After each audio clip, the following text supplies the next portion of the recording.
At this time, the finance minister should have presented a statement of planned spending for the 2012-2013 fiscal year.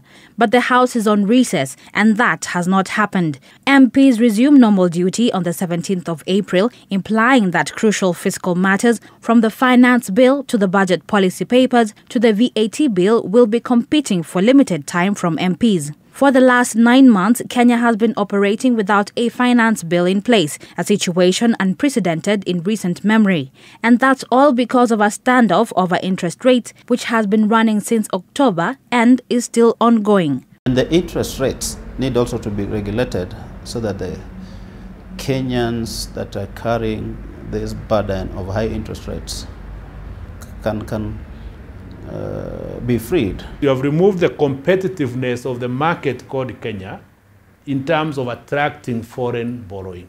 So what the MPs will be doing is killing employment. On paper, the argument to control interest rates is seductive, but ultimately self-destructive. I cannot give up on the finance bill as Martin Ogindo.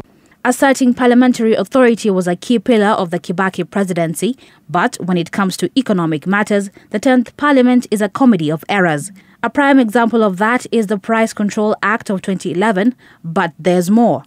If you look at it genuinely, we have had a commission which looked at, a committee which looked at oil prices. Yeah. We had the food. Now we have this interest rate. For how long will Parliament be doing what another authority of government should be doing? Economists like Murimi argue that Parliament's rush to dabble in economic policy without addressing underlying problems sends out the wrong message. The 10th Parliament is essentially telling investors that Kenya lacks the discipline to maintain stable macroeconomic policies and is willing to change them at a populist whim. Help this government not to be spending wrongly. Help it to stop wastage on public expenditure. Once you do that, the need for treasury bills will slow down. The interest rates will automatically react.